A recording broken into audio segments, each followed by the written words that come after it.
Yo, yo, yo. Welcome to another edition of the Geeky Bros podcast. I'm your boy Tactix. Caught off guard just a little bit. Oh, snap. Okay.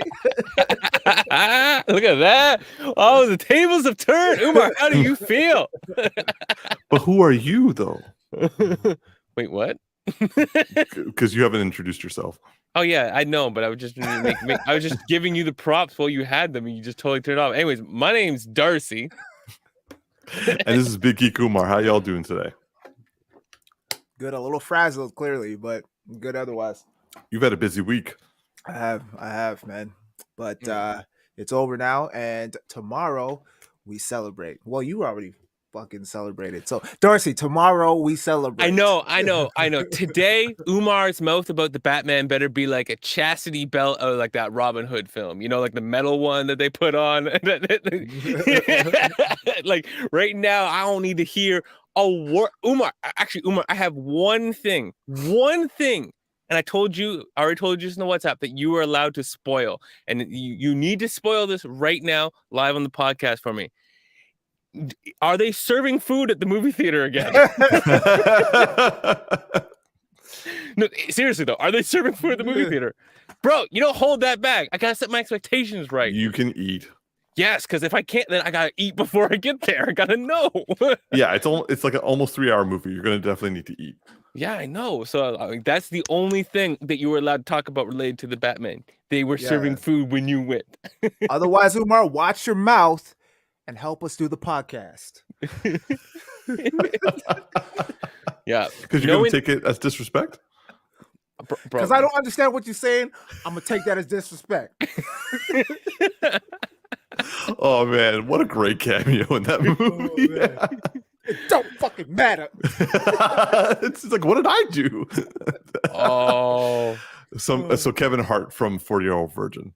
Yeah, but first off, I gotta call out Maybot right here, saying in the comments, yes, food ate so much, I love it. Ooh, I'm so excited. I haven't had movie theater food in like, what is it now, 2 years? You know what I'm saying? Like, shit, it's been that long? Because like they opened back up at that one point, but did they have food? I thought you had. Yeah. Oh, you know they did at one point. You know, it just feels like I feel it. Just say it's been 2 years. It's just like we'll all give you the pass. Yeah. Plus, like a movie that you're like really excited for, that you're hearing good things, but you're trying to keep your blinders on regardless. Yeah, you know. What's to stop tempting me, man? Like No Way Home hurt though, bro, because we couldn't even eat shit. Oh yeah. I thought you meant like the movie hurt. I'm like, what are you talking about? Are you crazy, bro? Yeah, I was there when you loved it. I'm like, don't try to backpedal. I'm just saying the experience. We didn't get the full experience because we didn't get to eat. Maybot, yo, put that comment on the thing. She's like, I had pulled pork poutine and I put mini eggs in my popcorn. Don't hate me. That's legit. You get mad props for that. Yo, I first off, my lady loves the pulled pork poutine. She loves that. So Tactix, you better get ready. We gonna look real bad tomorrow, my girl and I. We gonna look like we never gone to the gym in our life. It's gonna be. I'm gonna put out here right now. This is what you're gonna see. You're gonna see a pulled pork between the two of us, a slice of pizza between the two of us, and popcorn plus at least one big drink. Okay, I'm calling it out. And careful with the drink, man. And there might be gummies. Well, careful with the drink. Careful. It's a 3-hour movie. How good? Oh yeah, but I've done this before. All right. I definitely have like I'm surprised how even non-movie theater rookies make that classic mistake. They just start drinking at the beginning. They're like, oh, I got this, and then like, how much time is left in the movie? That's true. I got a pretty good bladder. I'll be all right. All right. He says that now and then. It's like, I missed the ending. Oh. So so you don't want to know anything. Nope. Nope. Yo, T, I'm asking you right now. No. Bro. We sung that note like a duo, okay? Like we were like laying down like a classic record. Yeah, exactly. Duo, bro, same fucking thing. I've been watching random shit on YouTube just so like the algorithm would get fucked up, so I wouldn't accidentally stumble upon a spoiler. Oh man. I'm watching like classical hits and shit, and like soap operas and all that shit. Like, Oh man. Got some Friends clips. yeah, bro, everything, man. Yeah. I've been on my chiropractic like video trend for a while. Like I don't know why. I like watching chiropractors crack people. It's a thing.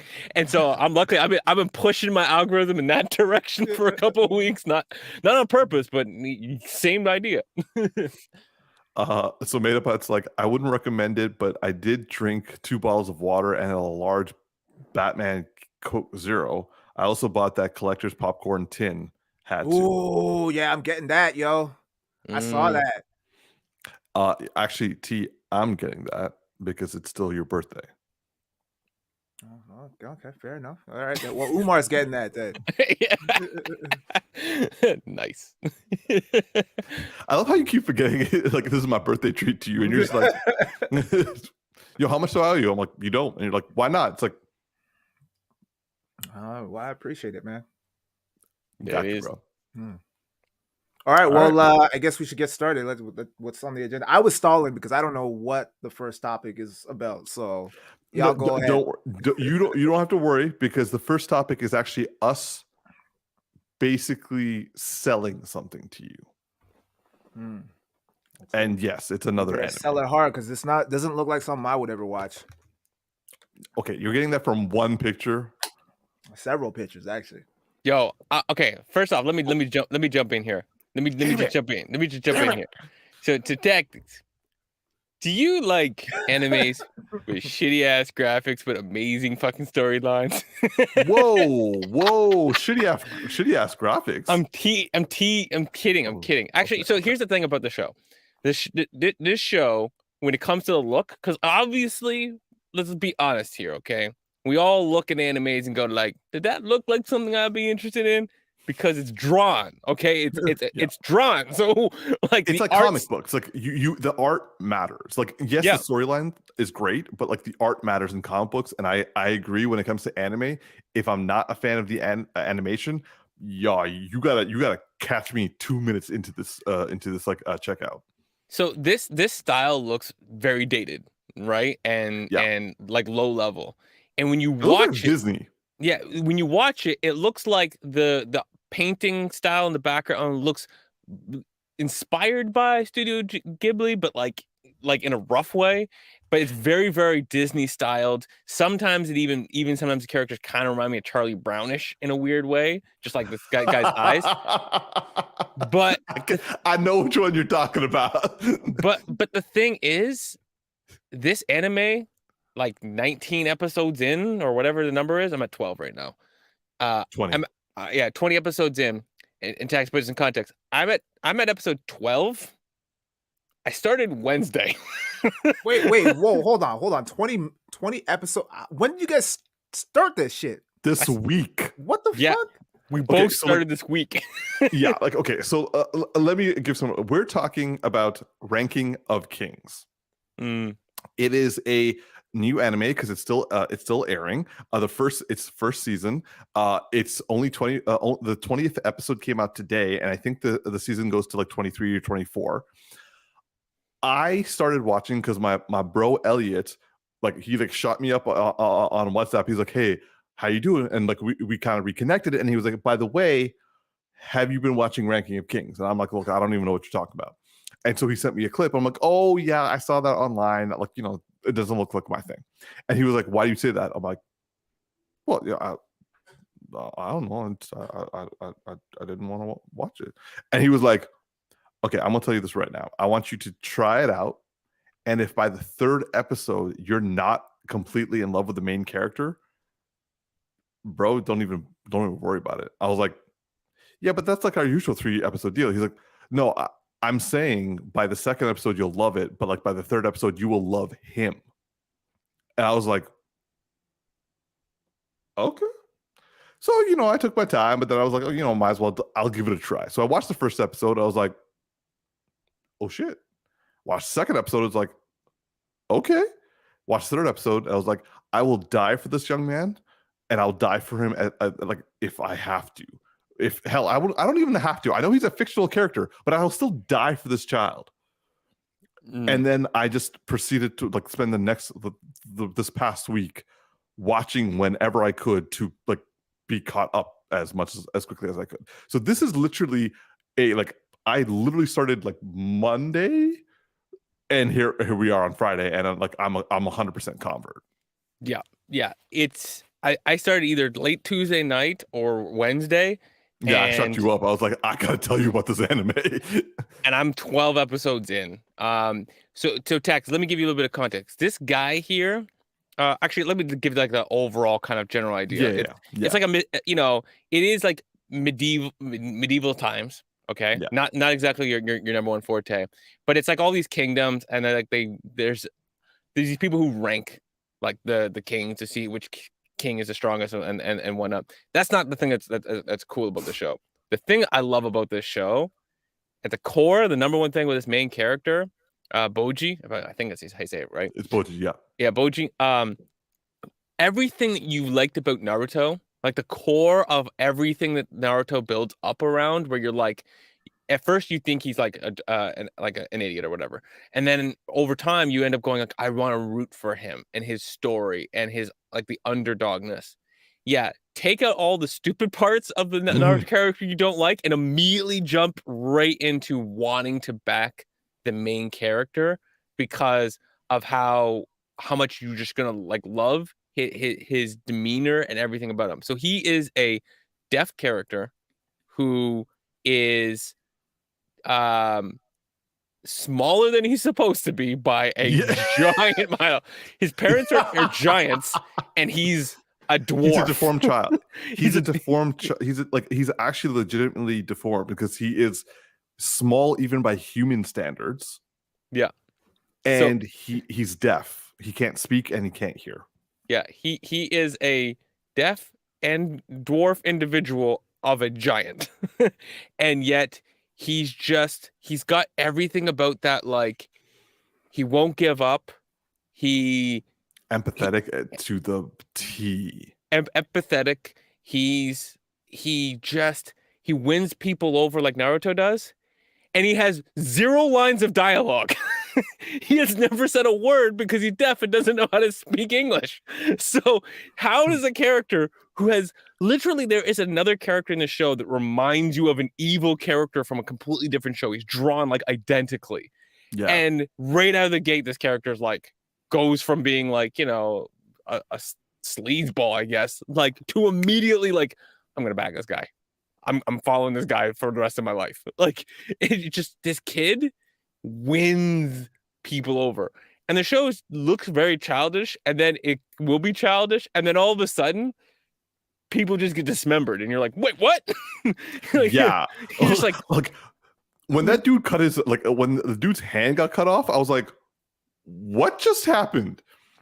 And also, okay, so so like the premise is, he is a deaf prince. He is the firstborn prince of a giant who is the king of his land, and he is the number one king. He is sick, and he has 2 sons, one with with a human mother. Don't think too hard on the biology of that one, because me and Darcy started thinking too hard, and then we got into a very dark, weird place, and we just like, we don't want to figure out how this woman like bore the child of a giant. So you already went too far. Yo, to your face right now, you're like, what the fuck are you guys talking about? Yo, Tactix, if I send you the text messages that Umar sent me, you're going to be like, wait, what is going on with Umar? I was just trying to figure out the biology of it, and anyway, so he has this is the character Boji. He has a half brother who is second in line to the throne. Now, also the thing about Boji is, people view him as stupid because he's deaf, and they view him as weak because he's not as strong as the average person. And so he is laughed at, but everyone knows that he can't hear them laughing at him. So he walks around like, doing his thing. But in the first episode, a guy who's trying to rob him follows him back to his castle, and actually sees this kid getting dressed to like meet his father, and takes a moment and starts crying because he has been he can read lips, so he knows what everyone's been saying about him, and he cries. And also he's got the stereotypical stepmom who's like, favors her kid over him, treats him like crap in front of everybody. But even that is not exactly what it appears to be. He's got the half brother who's like this like big strong, everyone wants him to be king. He always acts like he's like, well, he acts like Joffrey. Let's just say it, from Game of Thrones. I know you don't get that reference because you didn't watch Game of Thrones. No, I know who that is, though. You know who Joffrey is. Yeah, Joffrey's so hated that people who don't watch the show. Yo, okay, hold up. I gotta ask T, how did you learn about Joffrey? I don't remember. I think I just came across a bunch of memes and I was like, oh, this is the kid from Batman Begins, and like he's just like everyone like sent him death threats and shit like that. I don't know. He's just popped up on my radar a couple of times, so I'm familiar with the reference. Yeah, like just as Maybop says, like he's actually almost drawn like Joffrey too. So but this Joffrey character is also more complex, and it starts off like it's like a Disney show. I swear to God, like when the show started, like I didn't, and it's like there's a lot of magic. There is like a lot of magic and creatures and shit like that. I had no idea what they were doing, and I still am not entirely sure where everything is going. But this went from being a sweet kid who's just trying to prove himself to be like worthy of being a prince. Like that's just it. He's just worthy of being a prince. To all of a sudden, there is like magic shit happening, and he's like fucking people up now, and I'm just like, and like it's all believable, and I'm just like, I want to enlist and be this kid's vassal. Like I want to be like, he doesn't even have to knight me. I want to get down on one knee and be like, I bend the knee to you, kid. I believe in you. Let's go fuck some people up. Sorry, vassal? What is a vassal? A vassal is basically like, for a king, he has vassals like knights or lords that are under his command. And How so the fuck do you even know that, bro? Shit. I know. I was like, "Is he mean vessel?" like comes to my head. I'm like, no, I'm like, you want to be like Orochimaru's like next like kin, like next body or some shit? Like, what's going on here? no, vassal. Okay, cool. But yeah, so okay. Now I'm gonna go to a part where I personally don't give a shit about the series, but Darcy's got like he got something. So Darcy, tell Tactix about the opening, the theme song. Yeah, I mean, I'm the music guy, so like I gravitate to certain things. The first 12 episodes, like every anime, 12 episodes, you're gonna have like a theme, intro, and then you're gonna switch out to another one like later. Just a camera there.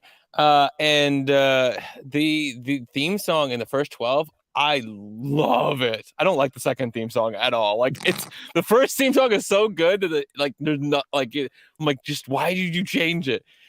Because how to put this, when you watch a show and you always skip the intro, every episode of the 12 episodes, I have watched the intro religiously because it's just very upbeat and very fun, very smart music. It's a very like dope like singing vibe. It's kind of like a Japanese R&B lo-fi kind of singing vibe mixed over top of just like beautiful chords. It's very like it's almost like there's like some stuff that feels old Disney in it, but mixed into like very relevant and new like styles of music. It's just very, very beautiful intro. I love the intro, but then the second 12 episodes, I'm just like, skip. it's just trash in comparison. Here's another very important aspect of the show that like I know I don't really care about, but like T, you're definitely going to be up for it. It's an English dub. Ooh, okay. All right. And it sounded good. I started watching it until we figured out where the sub was. I didn't think there was a sub because it shows up and it shows up as season 2, but there is no season 2, and that's the sub version.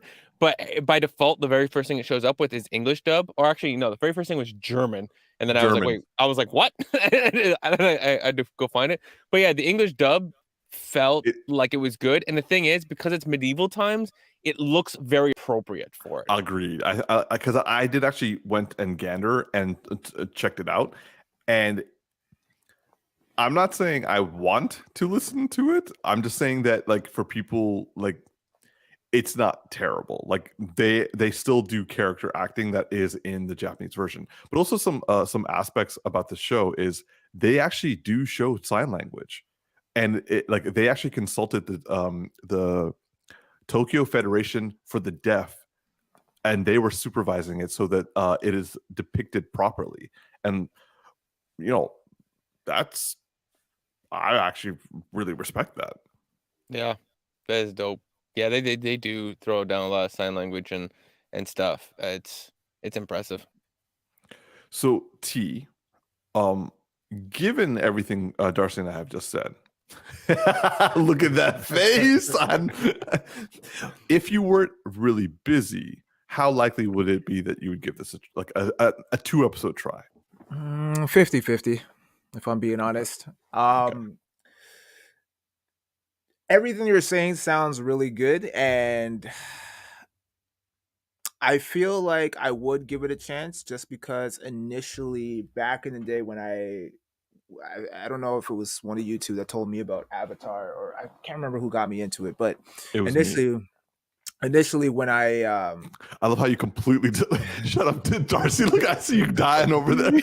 I'm like we know we've said this before at the podcast. Like it's not even close to me. Like it's just Umar's sake of claim. It's like, what do you guys told me about Avatar? Like Tactix just trying to be like nice, and Umar's like, me.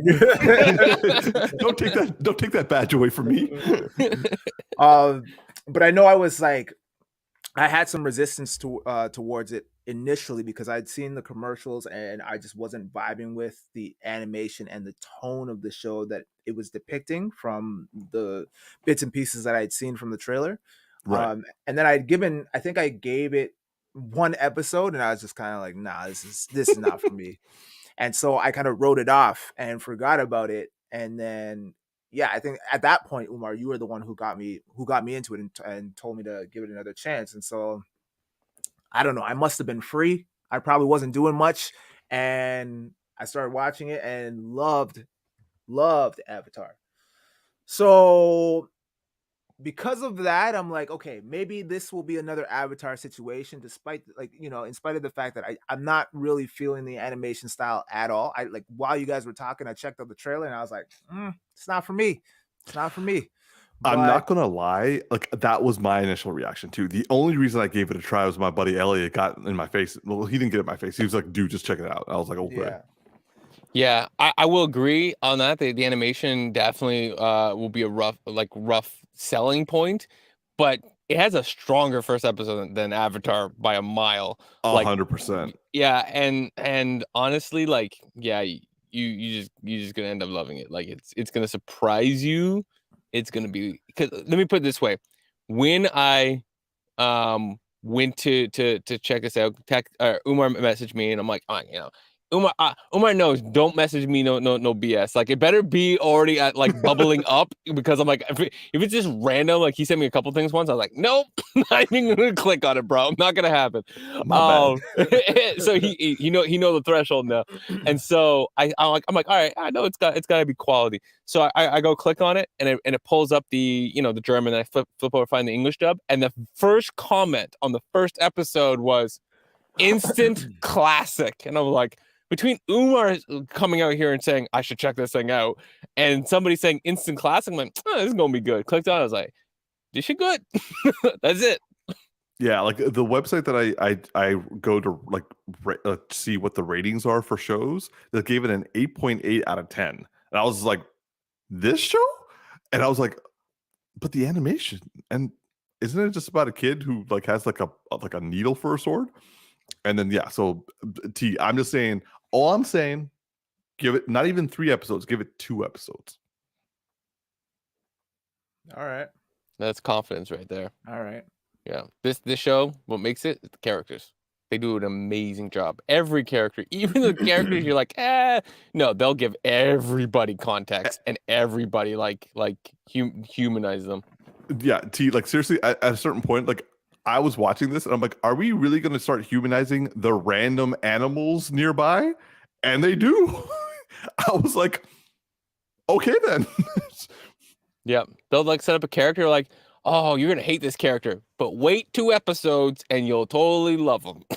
Like just for no reason. Like, I love it though. Okay. All right. Gotta put up Maybot's latest statement. It's definitely directed at me. Why are you hating on kids with needles for a sword? Watch your back or Arya Stark will have your head. I was thinking the same thing when you said it. I was thinking about like Arya Stark, man. She had the needle. But what I'm saying was like this is me just looking at pictures. I was just like, oh, what's this all about? But then once I started to like learn about the character, I'm like, oh, I cannot wait until I see the sword. And like, truth be told, I am so happy. I love the sword. I haven't really got to see him use it yet, so just you keep your mouth shut because I'm on the episode where he starts to get into shit. But sorry. But I was like, I gotta watch Bel-Air before our taping, so I just stopped watching today. All right. So, T, would you say we have successfully sold you on the show as much as we could? Like 50-50, man. Again, the animation ain't doing it for me, and the fact that it takes place in medieval times, that's kind of deterrent for me. Like, I don't know, man. Okay, if this wins you over, I'll check it out. I will check it out eventually. Just like, don't hold your breath about it, like. Oh, okay. You know what? I'm gonna leave there because Boji is going to do the selling for me.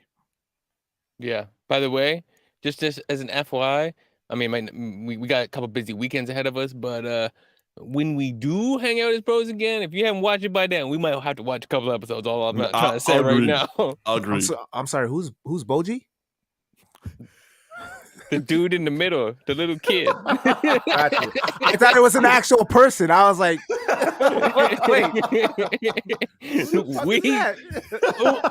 Umar, we some crappy ass car salesmen right now. Oh man. Yo, T, I'm dying. Yo, who's Boji? Yo, imagine we like ranking of the kings. Like, what's the issue? What is that? Like, oh Lord.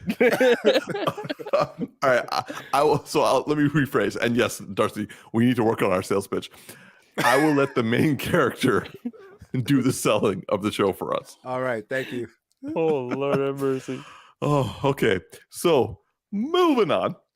Actually, hold up. I'm going to throw in a topic right now, mostly because of what Darcy was talking about theme musics. Darcy, Tactix. When it comes to superhero theme songs or theme musics, what are your top 3 favorite? When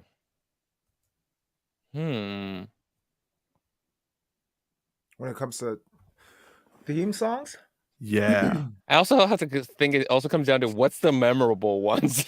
No, exactly. Like that's what I mean. Like memorable and favorite. Because like if you remember something and you hate it, like then that's not it. But like something that of all time, or are we breaking it down into like categories? It's gotta be all time.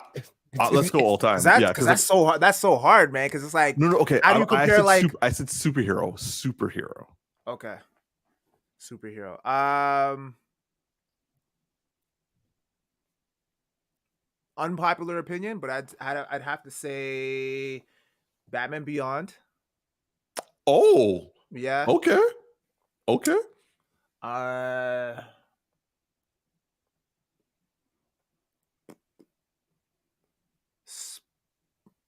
How many are we choosing? 3. I kind of gotta go X-Men. Okay.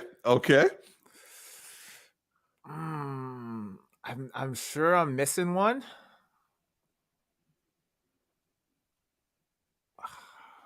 But I'm gonna say I'm gonna say the '90s Spider-Man. Okay, minus the Batman Beyond version, you pretty much got the exact same one as Maybot. Okay, so Darcy, are you ready? You go next. Okay, yeah. So I'm gonna say Batman the Animated Series. No, sorry. My number one would be Superman by John Williams. I don't remember that one. I mean, he with Christopher Reeves. Da, da, da, da, da, da. Yeah, that like John Williams. My second would have to be Batman Animated Series, aka Danny Elfman. If I'm being honest,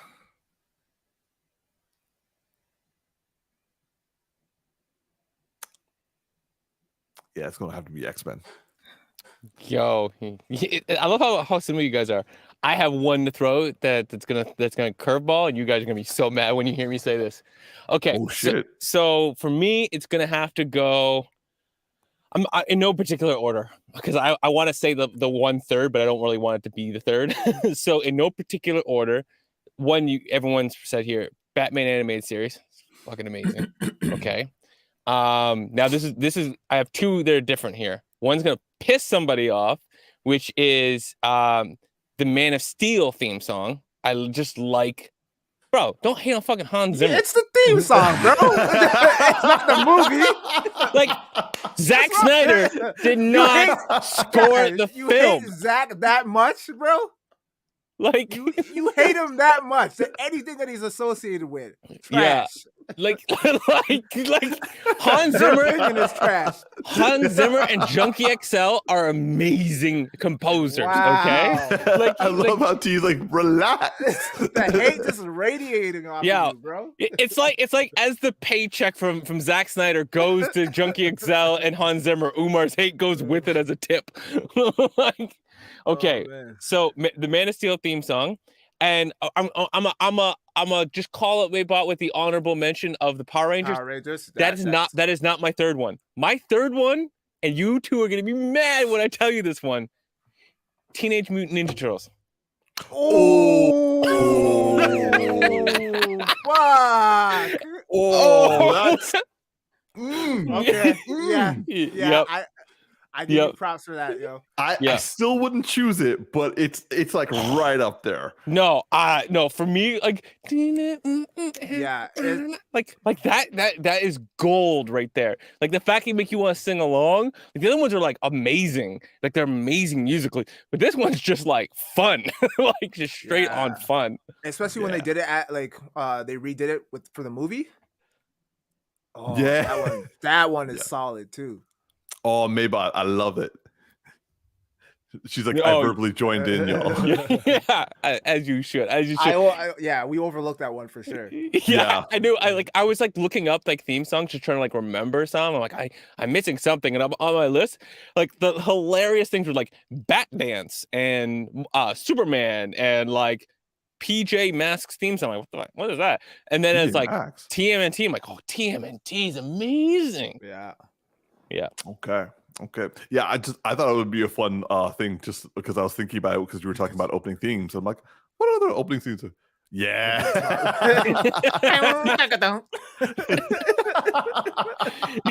You know what's as iconic as that riff at this point because of TikTok is the Pornhub intro.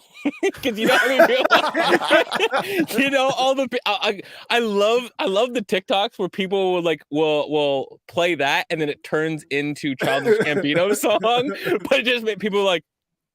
I'm like, oh, you got me. Like, know what that sound is? Maybot's like the Pornhub drums. Yeah, exactly. It's just a quick like little drum fill, and everybody knows what it is. And then every parent is like, wait, you know? Okay. Moving on. Okay, so our now official topic is reviewing the latest episode of Bel-Air, episode 6. So, Darcy, T, have you watched it? Because Darcy said he has. Yeah. Cool. actually, T, let's go with you. What did you think No, of? let's go with Darcy because Okay. I still gotta set this shit up. Okay. Darcy, what did you think, bro? Well, no fairness, I just finished watching it at 5:40, so and it's currently 6:34 for those who are listening. So you can tell how recent it is for me. Good episode. Why are you focused on me? Okay, Yeah. Yeah. I'm enjoying the vibe. Like, first off, like these two right here. I'm just like loving their scenes together. Like, for instance, and spoiler for anyone who hasn't seen it, Yeah, spoiler warning.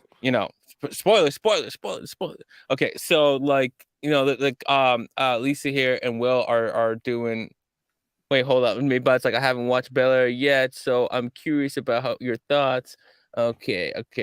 But she's like, I'm good on spoilers. Okay, cool. I felt bad. Had to check that for a second. That's our live person right now. So yeah, like Lisa's doing this like speech and in memory of her mother, and Will joins her. I won't say why he joins her. Let you find that on your own time. But it's just like she's commemorating her late mother, right? And there's just like a bond that you see between them, and like they both like well up in the moment, and that's like really, really good. I'm loving Jeffrey this episode. There's a great scene. There's a great scene where like basically like Uncle Phil is like being backstabbed by somebody, a friend of his. Well, not even surprising. It's the police commissioner, because we already know that's being set up. Yeah. And so he's like, yeah, he's doing this and this and this, whatever, right? And he's like, I need to keep her eye on him. He's like, I'm on it. And then he brings up our favorite "I'ma steal your wife" character, Mr. Healy here, and he's like, this guy, I need to keep your eye on him too. And I love how he's just like, I'm already on it. And he's like, yeah, my man. I was just like, oh, I'm like, it's like, don't worry, I can sniff out like a ladies' man who's trying to steal your woman from a mile away. Like, this is 101 of my job. Like, I got you. We all need a Jeffrey in our life, bro. Michael Ailing needs to back the fuck off. This is all I'm saying. I actually was thinking after watching this episode, like, I need to like Google an interview to see like what is his take on being the guy that gets hired 50% of the time to steal women in shows and movies, and then the other half of the time to be the heartthrob, and then 10% of the time he's like the crazy dude in that one like horror film where he was like a stalker dude. But like he's either like the heartthrob or the heartthrob stealing the woman. Like, he's a lot of time stealing women in a lot of different things. Does he have like a normal octave of speaking? Because like in these 2 episodes, he hasn't he just whispered the whole time. I'm like, bro, talk normally. You're talking to other dudes. Just stop. Oh man, yo, like just. Man, just disrespectful. Man, he up in the house, and he all like how you're trying to like flirt with Aunt Viv in front of Uncle Phil, and then out here, and he's still whispering. He's still being all sultry with it. And then at the end, I love how he's like he's like, I'll send somebody to take care of this painting, whatever. And he's like, oh no, I got it. And he's like, you're a guest. How about you do guest things? And I was like, yeah. I'm like, tell it, Uncle Phil. Tell it. And the manager's like, okay, yeah. I'm like, oh, this is like, it is like such a cringy moment, but it's at the same time as like it would be a cringy fucking moment. Like, like, damn, yeah. To answer your question, Maybot, like good on chemistry for Will and Lisa. I will say that frankly, I loved them way more than I loved Will and Lisa in the original. Oh yeah. And Will, the actor, Mr. Banks out here, real government name, is I'm just loving him. Like, he's like the dynamics, like the levels that have to be brought with this character. He's bringing it. There's also a really good scene with him and Carlton, where it starts going down that road that I was talking about. But it's not done. It's not done. But it's like Carlton starting to have these breakdowns, and Will need to be there for him. And I love how like. One of the themes of this whole episode was about the family being there for each other, and Will is really like learning and doing that. There's also like a scene where Uncle Phil takes him aside and says like, you decide to be with this family, and being with this family requires like, being there for each other, even when you got stuff going on, right? Like everyone's going through something, you have to be there for other people too. And I think I like kick the episode off, and then they keep that theme going throughout the episode, done well. So yeah, and then though the way the episode ends, though, I'm like, oh, okay, we gonna get into that kind of stuff now. Hillary getting into some stuff though, like Okay. yeah. I'm gonna stop. Right. Okay. So T, what did you think? So one thing I have to disagree with something you said, Umar, about how Mr. Steal Your Wife needs to back the fuck off. I disagree. I want him to keep going so he can get hurt. He needs to get folded. Like and I want to see that happen. Yo, I need to see Jeffrey to just hurt him. I need Jeffrey to do something. He needs to get those hands because, bro, like he is overstepping and he knows he's overstepping. That's why he's whispering his shit. It's like, yeah, I want to enter in the silent auction. And I'm speaking silently because I want her in the silent auction because I'm doing shit silent. And I'm like, bro, what? Speak the fuck up, man. Like, why are you whispering? But yeah, that dude is a problem. He needs to be handled for sure. He's 24/7 pillow talking out here. 100%. Like, yeah, 100%. Oh, yo. It's so true. 100%. But yeah, overall, I really liked the episode. I now have a newfound respect for Jeffrey. I love his character. Yo, he's the muscle. He is like he does kind of remind me very subtly of the old Jeffrey in the terms of like, you know, like Jeffrey, he just had this dry wit and he had this presence about him. And every now and then he had some comedic timing every now and then, but like, yo, his one-liners though. He was very, very sophisticated a lot of the times, and his one-liners were always presented that way, right? And I feel like they've taken that character, they stripped away the comedic element, and they just kept the dry, stoic presence of Jeffrey, which I like, and the fact that they make him like more of a muscle figure as opposed to just him being a butler. At first, I was kind of like, all right, that's interesting, but then I remember I agree with what Darcy was saying last time, where it's like it would make more sense and it'd be more realistic for that, like a family like that, to have more of like a body head of security. As opposed to like a butler, like one specific butler, right? Like you'd have servants every now and then, like caterers and all that shit like that, but you want to have muscle around you, right? If you're that rich and shit. So it makes more sense, and it's a little bit more realistic, and it gives Jeffrey more to do. And I like the mystique behind his character. Now I'm invested. I want to know more about this character, where he's from, where does he go, like what he's saying. Yo, I'm gonna handle it. Like, well, like let's see that. I want to see what you're doing. Yo, Aunt Viv's friend is thirsty for Jeffrey. Oh yeah, 100. But I can see why. Like, it's so it makes. She's like, yo, is Jeffrey here? And everyone's like, bro, yo, when. So what's the dude's what's the Lisa's dad when he rolled up? Fuck Fred. Yo, but when he rolled up, like I did not see this coming. But when he rolled up with the white woman, I was like, oh no, they're not going there, are they? And, they going there. Oh, they going there, and I was like, so the whole time throughout the whole episode, I'm just like, please, just know your place. You're in a room full of a lot of black people right now. You just need to just chill the fuck out. And she just kept on coming with the Karen vibes and running her mouth, and I'm just like, that's not gonna be a good look for you. And then obviously we have all this drama that's starting to unravel, like dude, potentially being unfaithful while his oh no, he was officially unfaithful. Yeah. So maybe I know I'm ruining a lot for you, so I apologize in advance. But yeah, I like it. I like what they're doing with Carlton. I feel like it's a really cool and interesting take on the character.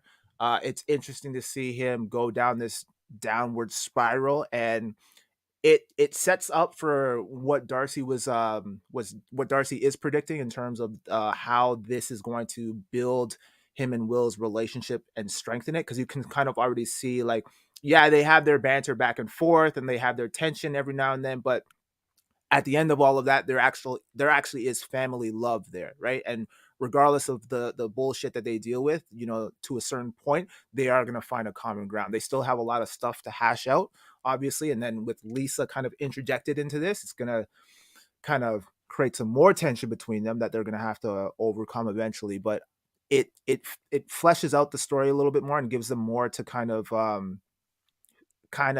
explore in terms of their storyline and this trifecta thing that's going on, right? So I like that.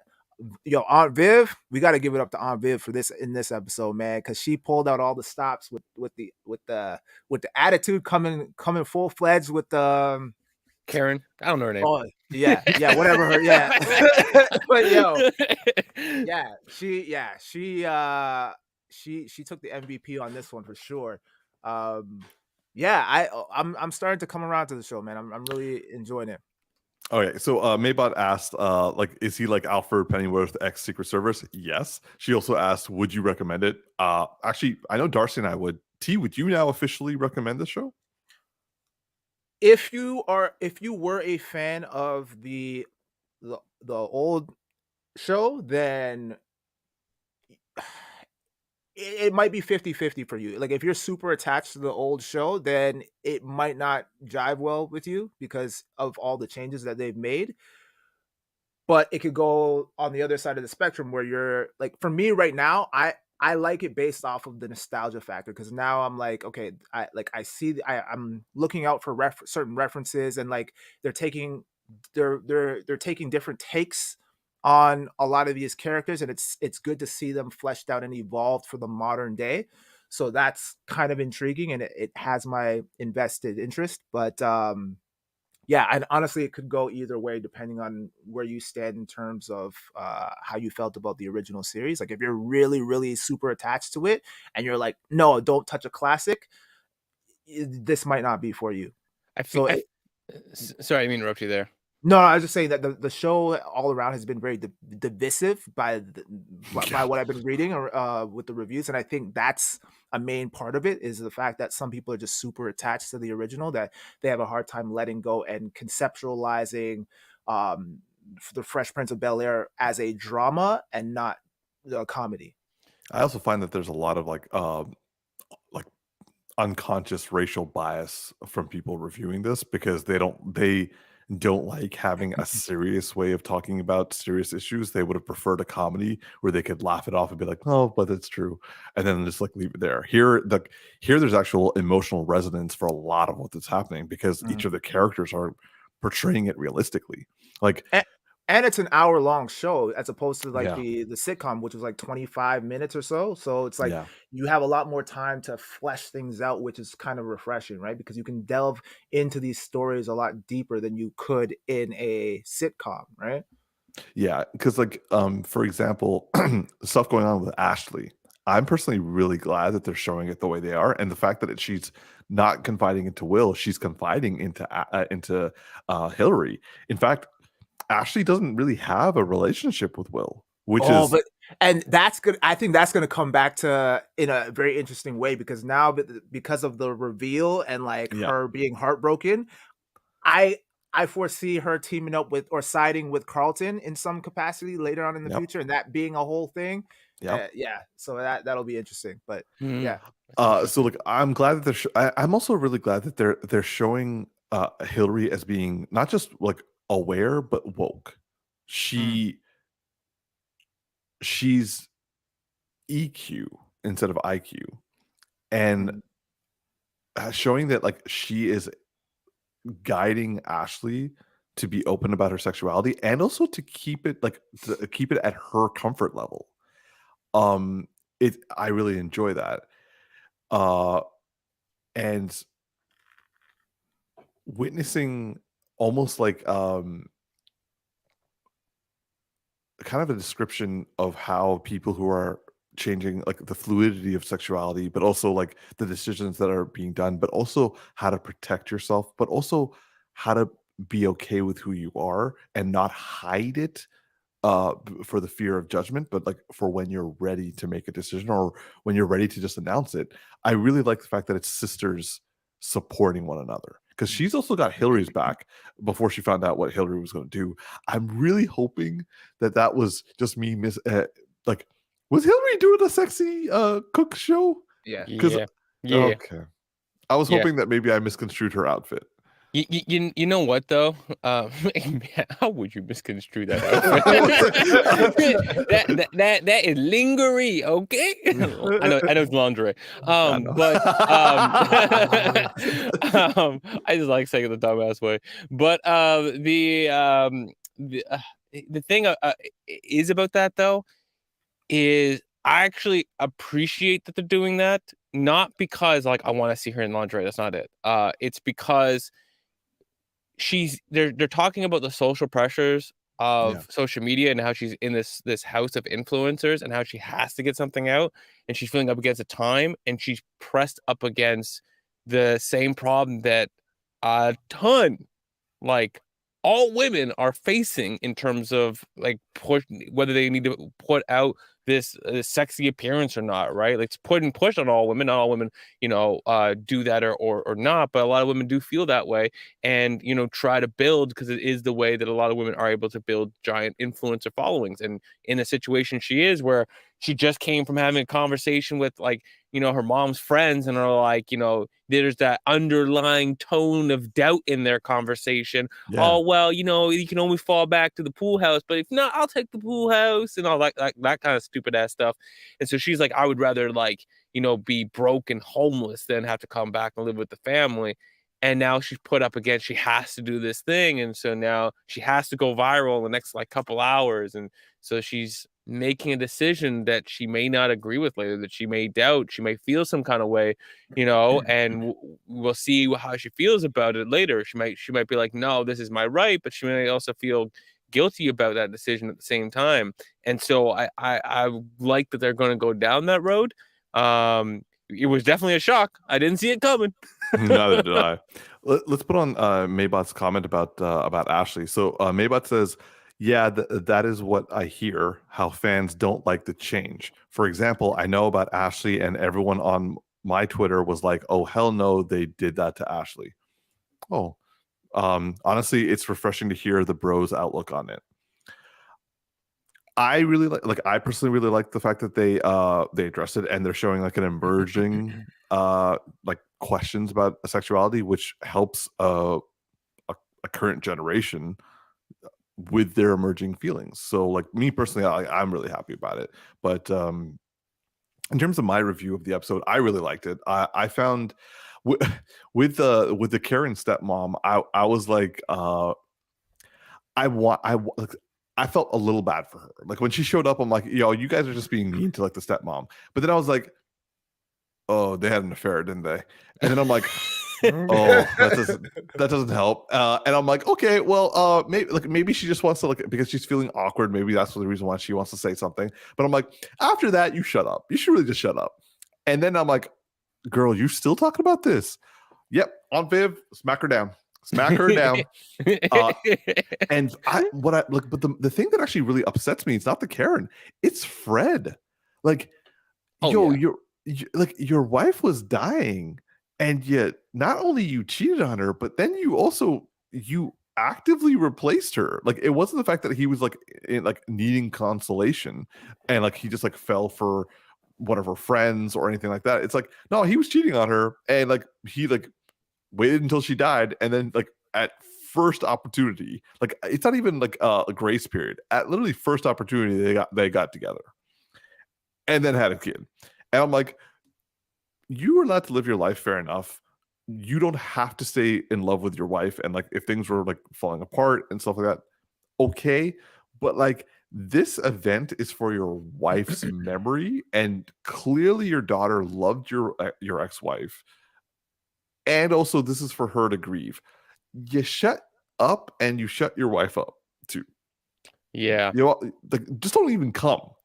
Yeah, like he it didn't even feel like he gave a shit because No, he didn't. when on Viv like smack Karen down a peg, maybe that's appropriate. But when you smacked her down, he was like, "We're leaving," and it's like, and then daughter's like, "Well, I'm not." And like, "Is that okay on Viv?" And she's like, "Yeah, of course, honey, right?" And it's just like you don't you just. I mean, like, it's just the fact that he didn't even think it was inappropriate for Yeah. for like, it just felt like he was over his ex-wife by the time he got under the other woman. You know what I'm saying? Like, it's Yeah.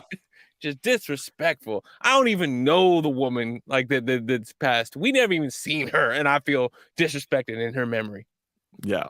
I will also say that in this episode, kind of going back to what you were saying, Darcy, I actually felt that the guy who plays Will, Sean, like both him and Carlton, their scene together was superb. But also seeing Will in like when Aunt Viv was getting mad at Karen, and he's like, "Hey, my name's Will." Yeah, that was good. I was like, that is Will Smith from like the old Fresh Prince, because I remember he would always be trying to run interference with people, and but he would back in the day he would do some weird shit. He would be like, "Hey, man, Yeah. we got too much chicken. Yeah, We got enough chicken." It's like, oh, what? yeah. Oh, you gotta be like, hey man, like, what's going on over here? Let's go take a look over there. No, Yeah. no, okay, okay. Like, You got go this? to Okay. go to study. Check out his porno collection, and it's like Uncle Phil's like, "Fuck you." But like, so like that, like I'm glad they didn't tie back to that. I also like the fact that they showed that Hillary does actually care about her family, but also that Hillary is actually there for her family in a way that they don't actually realize. Like Aunt Viv was almost like offhanded, be like, "Oh, I need Hillary to like fix this mess," and it's like, "Whoa, when did that happen?" And like Hillary did it, and you see like a Carlton, like, yeah, he got a swell of power and he was like using it on Will, but also at the same time, it kind of like it blew up in his face. Fair enough, but at the same time, like you finally see the anxiety coming out, and a little bit like at first I was annoyed at the beginning of the conversation that that Uncle Phil doesn't know, but I'm wondering if the family does know, and they're just trying not to make him feel worse. Mm. Because like the way that Aunt Viv would talk to Ashley and told her to like check on him, and then like Uncle Phil was like by his side when he woke up. They're either blinding themselves to like almost like, well, no, in a realistic condition, because like parents always blind themselves to their kids, or they're trying not to make him feel worse and not realizing they're actually causing him pain. Interesting. I feel like that's a slippery slope, though, to ignore what's going or pretend to ignore what's going on. Agreed. And if that's what they're doing, that is a very nuanced area that they're taking it, and I'm up for it. Yeah, and I also think that if they are going down that nuanced area, then you're also going to have like an opportunity for Will to be the one who breaks all of that, or the one who is the backbone in the situation, because the family doesn't know how to handle it, but he wouldn't follow what they're doing because he's new to it. So so yeah, like that's just my opinion on the episode. I actually really enjoyed it. Yeah, no, and just the overall vibe of the show, like just the vibe, it feels good to watch. Yeah. So. And just I guess finishing up is fuck Michael Ailing. Not him personally, but like his character. His name is Teddy. What kind of name is that for a grown man? The kind of man who comes and steals your girl with pillow talk because he's a teddy bear. He's like, I'm Teddy because we gonna cuddle up when we get into bed. Oh, he would say that too. And then Jeffrey comes in. He's like, "No, your name is Ted." Maybot Theodore. Oh man, you know the only thing I will say I didn't like about this episode, I don't like the fact that Teddy knowingly, I know he did this, instigated Uncle Phil to put down the $20,000 for the art piece, and I just know exactly the argument we're about to get when Aunt Viv feels like there is no value in her work because the only reason the $20,000 went down because he just wanted to show up that guy, and now she has no idea that if her stuff is worthwhile, and I'm like, oh, I just don't want that fight. I just don't want to see it. But we know it's coming now. Yeah. Okay. Moving on to the next topic. So we are going to, our final topic for tonight is going to be reviewing the latest episode of Superman and Lois, episode 6 that was released on Tuesday. So I'm going to assume the Tactix needs a couple more minutes. So Darcy, I'm going to ask you, what did you think? So this show right now for me, like, okay, let me start here. Okay, there were some positive moments in this show, this episode for me. There was a couple things I liked. Yeah. However, bro, I didn't even want to watch this, especially when I was like watching like Ranking of Kings. I literally texted Umar and I was like, I feel like I have to watch this. I know we're gonna talk about it, but I don't want to watch it right now. So. Here's the things here's the two things, at least in this moment, that I am remembering that I liked about this episode. Okay. The episode opens with an interesting hallway fight shot. Spoilers for the people who haven't watched it. We'll go and talk about it. Go on. Yeah. I mean, like, well, at this point, if they ain't watching it, I mean, like, either they've seen it because they like it more than we do, or they haven't. So, I think I think the movie's Old Boy, the Korean film, where like they do the one-er shot, but they shoot it in that like 2-dimensional angle where it's like a flat wall and like the floor is like the bottom of the frame. So they shoot a shot like that of Superman fighting, and you don't get context yet until later in the episode that there's like they put red sun radiation on him, and he can only fight like a human level or like slightly above a human level, right? And he has to like fight soldiers. Umar does not remember this episode. He looks no. Like that wasn't at the beginning of the episode. That was near the end. Yeah, it was near the end, but they also had a clip of it at the very beginning. No. That was Bizarro. Oh, that was Bizarro. In the Bizarro world. Oh, so they did it. Oh, now I get it. Now they show Bizarro and him do the same thing. Yeah. I saw it first. I'm like, oh, this is Bizarro, and then later I saw it again. I was like, maybe. Because I see how much I was paying attention, but you were like, I need to get through this shit. So, anyways, that shot, and now that it's even cooler for me because they show the symmetry between them, and I also like how this episode ended with him being with Superman being arrested. That's kind of cool. Like I didn't see that coming. So those two things I like. The other thing I like in this episode, and yet I also am not happy of this fact at the same time. So there's a scene with the lovable family that I can't remember the names of right now. Jordan's girlfriend's family is how I think of it. Okay, sorry. Yeah. So Jordan's girlfriend's family, where the mother's now found out that her husband had been cheating on her in the past 2 years ago. Oh yeah, no, the Cushing family. Yeah. And there's a scene where the mother's talking to her 2 daughters, and youngest daughter's asking like, Umar, relax, bro. I'm sorry. It's not even funny. So the youngest daughter is, you're gonna feel bad in a second. The youngest daughter is asking about, will daddy ever come home? Yeah, Umar. So the mother's like, I don't know, right? And then the young daughter's like, you need to get ready for school. So the young daughter leaves, and then the mom starts crying by herself. And her oldest daughter comes over and hugs her from behind. Umar, you gotta stop fucking laughing, bro. So like, you mad disrespectful right now. You mad fucking disrespectful. Okay, I'm just saying that actress cannot act. The fact that they had to show her from behind crying because she couldn't actually do it from forward or like in any other way. Bro, I mean, there's a whole industry of films like that you just described. I can't help it. You framed it like that. I had to say it. But anyways, a whole bunch of people who can't act only shot from behind. I'm sorry. It's too much. It's too much. It was now who's being inappropriate, Darcy? Yeah, but you lay that out for me. I just had to sell it to bring it home. So anyways, the thing I like, I'm just sitting here. the thing I liked about that scene was that felt like, other than her lack of crying abilities, it felt real to me. Actually, I didn't feel like she was bad acting in the moment. I actually felt like the tears felt real to me, and the way her daughter came and hugged her from behind that specific manner, that was very real.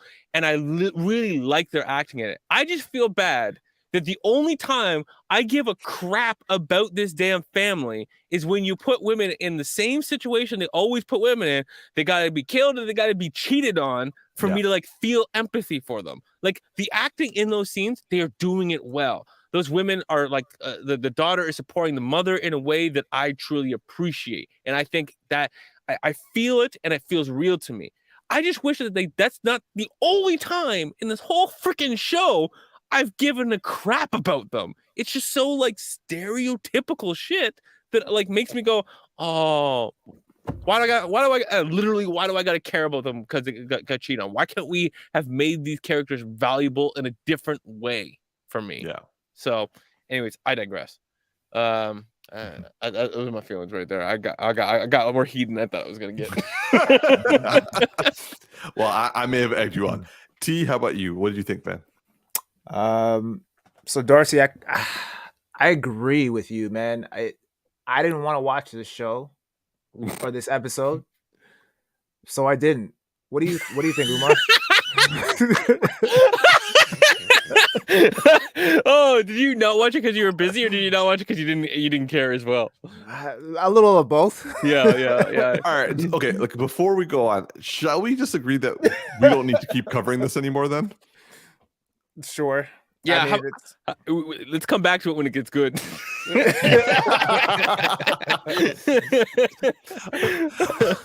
Okay. All right. I will give my review then. And I will say that. Okay. First thing I liked about this episode, I didn't know this until after the episode had aired because I was like, this is an above average episode for the season or the series, I should say. It was directed by Kimberly from Power Rangers. Oh, that gives it a point. I had the biggest crush on her, Me and too. Amy Jo Johnson came up and directed this episode. I'm like, okay. Second of all, the scene Tactix. I know you're not going to know this now, but like the scene where Clark is brushing his teeth was hilarious because I have been seeing a lot of people saying that this Tyler Hoechlin is like kind of like a skinny Superman, and I'm like, guys, he's pretty cut. And so like Amy Jo Johnson was like, I'm gonna show you guys how cut he is. He's gonna wear a towel and brush his teeth shirtless, and he's like flexing as he's brushing his teeth, and like his entire pecs are all going off, and I'm just. My friends and I were laughing hysterically while this was happening, and we're just Wait, like, why was he flexing while he was brushing his teeth? Was he just like because he was talking to his wife, and you of course flex when you're brushing your teeth because that's how you do it. I thought he was by himself and just flexing in the mirror. Like, that's a little weird, yo. Like, what's going on? But that makes more sense. Yeah, he was talking to his wife, and he was like, "Yeah, I just need to go over there, and." I just need to keep brushing. You made it sound like he's like one of those dudes that jerks off in the mirror and like gets off on himself. You know? Like, like what is happening right now? Why is he flexing while brushing his teeth? It's the most mundane thing that you could do, and he's feeling himself. Like, no, but like, T, I kind of want you to watch this episode just for that scene, because then you'll understand. It's like, what the fuck is happening? But I'm kind of like that right now. Like, what the fuck is happening? But like, it's good in the sense where we're finally getting males who are having to like do like the poses and like the sexy outfit like changes stuff that like women are getting. This was, but at the same time, I was. I mean, you would say like that, right? Maybot was saying it was thirstier than Stephen Amell when he first does the salmon ladder in Arrow, or in every other season. It's how he has to open up a season, you know. Yeah. Like it's like, oh, I can still do it. Yeah. So anyway, so that was hilarious, and I found that like me and my friends thoroughly enjoyed that scene. When it came to the action sequences, like I enjoyed them the same way you did. Me personally.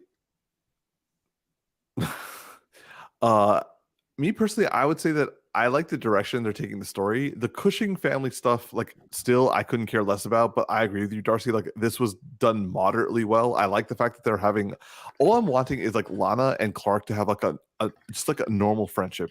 Don't be trying to like get up with him now that like she got cheated on. Please don't, like, that makes it even worse. Wait, that if you're gonna happened? take it that. No. They had a nice conversation at a coffee shop, one friend supporting another. Just keep it there. Please just keep it there. Don't take it worse.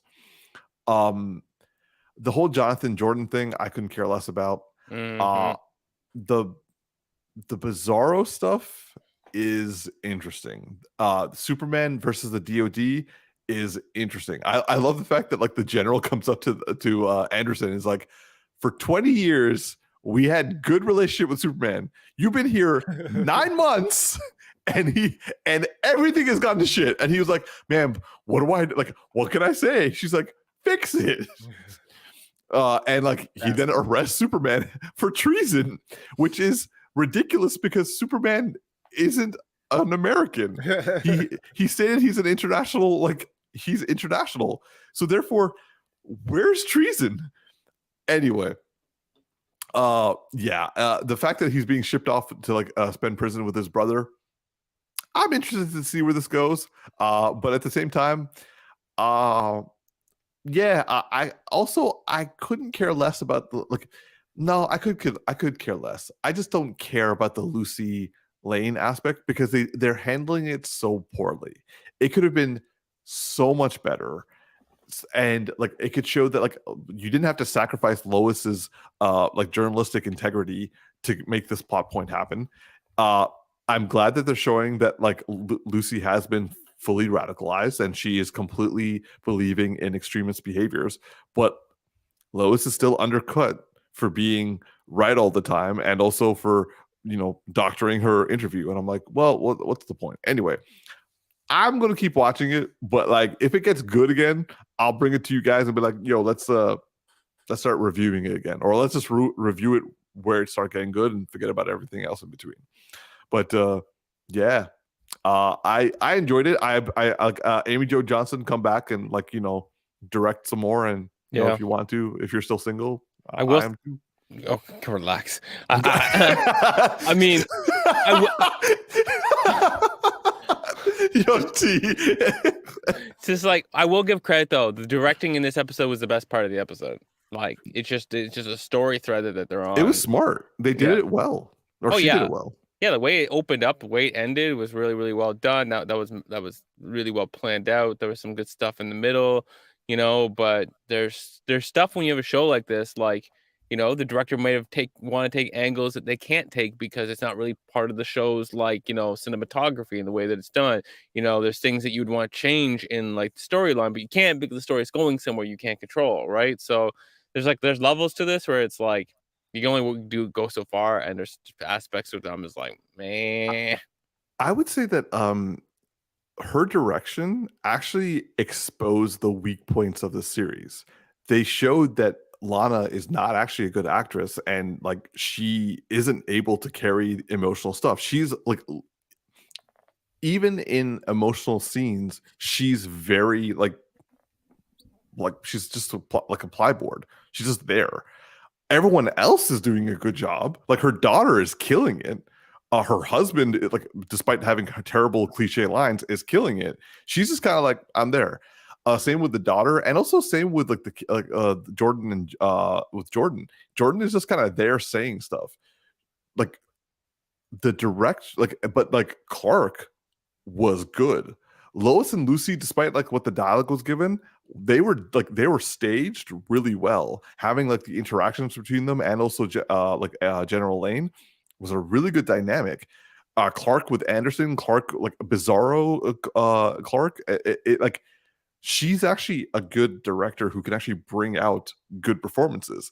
It's just that, and also kind of what you're saying, like she's probably like looking for better angles and trying to do things differently. Because like the whole fight sequence at the end with him, like, and okay, it is really nice to finally show that Superman, if he doesn't have powers, can actually cause some shit to like a bunch of soldiers. Like he took out an entire room of soldiers. Yeah, I want to say though impressed. his powers were down to like 5%. You know, 'cause I Yeah, think like he was weakening, but like still, like yeah, because he had hits that were like he would do regular like normal human level fighting, then he would have a hard blow, and the person's like, and they're out, and they're out. But I will say one thing that I just wish that they would do, like hopefully into the next season.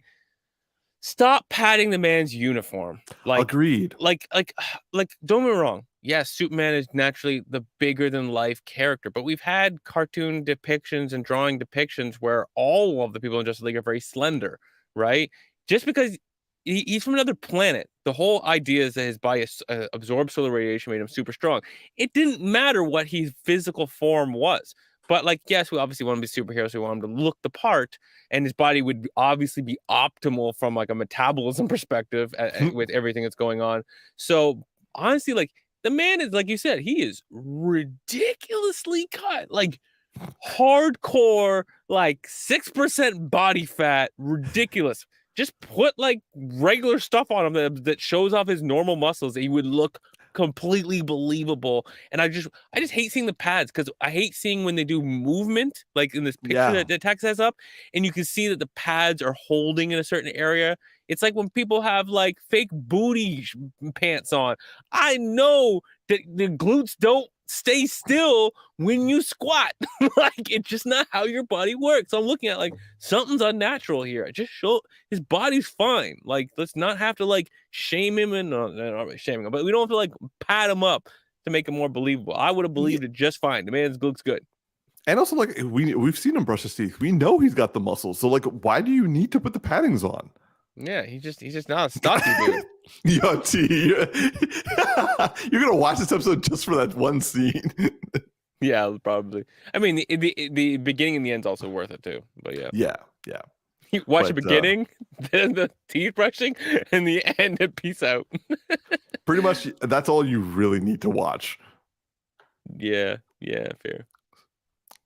So how about you, T? What are your thoughts on Superman and Lois as your quote-unquote closing remarks?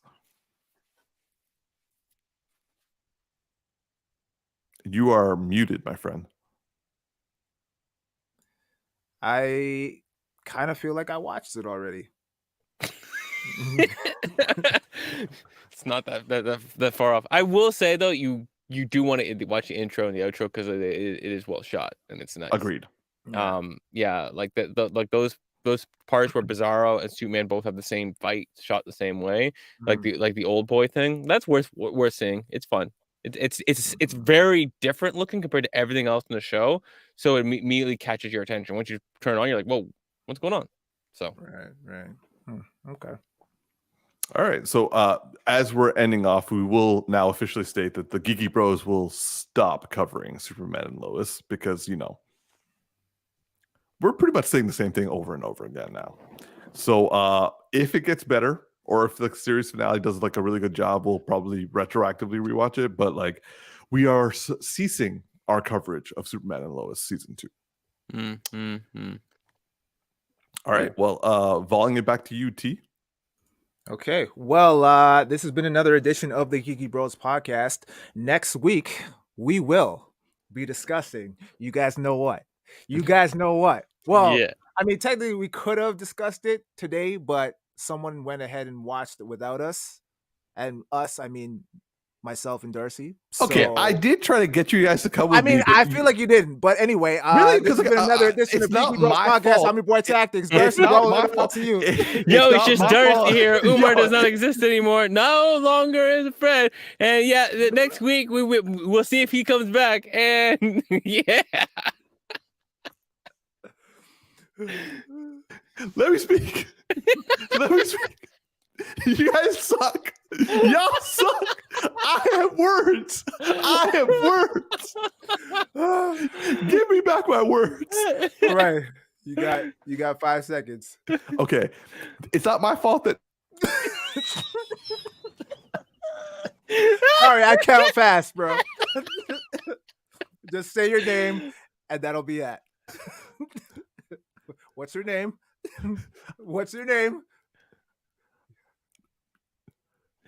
I can hear your lips chattering, bro. They have jobs and they didn't want to come. What's your name? Big Geek Umar. Live long and prosper, y'all. And like and subscribe. And y'all suck.